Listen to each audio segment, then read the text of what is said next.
সুপ্রভাত। আজ 11ই নভেম্বর, জাতীয় শিক্ষা দিবস। স্বাধীন ভারতবর্ষের প্রথম শিক্ষামন্ত্রী মৌলানা আবুল কালাম আজাদের জন্মদিন স্মরণার্থে প্রতি বছর আজকের দিনটি জাতীয় শিক্ষা দিবস হিসাবে পালিত হয়। শিক্ষা ব্যবস্থায় তাঁর অবদানকে মান্যতা দিয়ে 2008 খ্রিস্টাব্দের 11ই সেপ্টেম্বর মানব সম্পদ উন্নয়ন মন্ত্রণালয়ের প্রস্তাব অনুযায়ী 2008 খ্রিস্টাব্দের 11ই নভেম্বর থেকে প্রতি বছর এই দিনটি উদযাপিত হয়। স্বাধীন ভারতবর্ষে শিক্ষা ব্যবস্থার ভিত্তি স্থাপন, সমগ্র দেশের শিক্ষা ব্যবস্থার মূল্যায়ন এবং তার উন্নতিতে মৌলানা আবুল কালাম আজাদের অবদান স্মরণ করার জন্য দিনটি বিশেষ গুরুত্বপূর্ণ ভূমিকা বহন করে। দিনটি পালনের মূল তাৎপর্য হিসাবে ভারতের ভবিষ্যৎ গঠনে শিক্ষার অপরিহার্য ভূমিকা এবং সাক্ষরতার গুরুত্ব তুলে ধরে। এটি জ্ঞান অর্জনের ও মানসিক ক্ষমতায়নকে উদযাপন করার একটি দিন।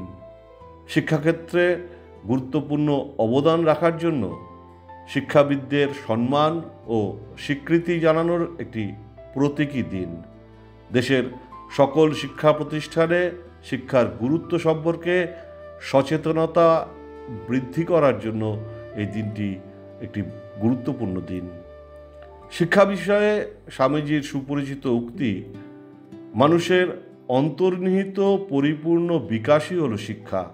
অর্থাৎ বই পড়ে পরীক্ষায় পাশ করা মানেই শিক্ষা অর্জন নয়।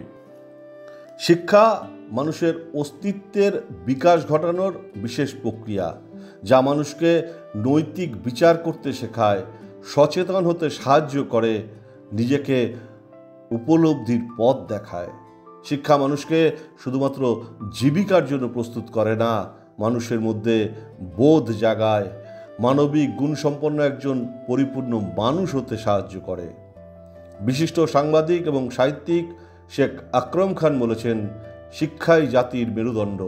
অর্থাৎ মানব শরীরে মেরুদণ্ড যেমন একটি অত্যন্ত গুরুত্বপূর্ণ অঙ্গ, যা মানুষকে সবলভাবে বেঁচে থাকতে সাহায্য করে, ঠিক সেই রকমই শিক্ষা মানুষের বিবেককে জাগ্রত করে, মানুষকে মাথা উঁচু করে বাঁচতে শেখায়।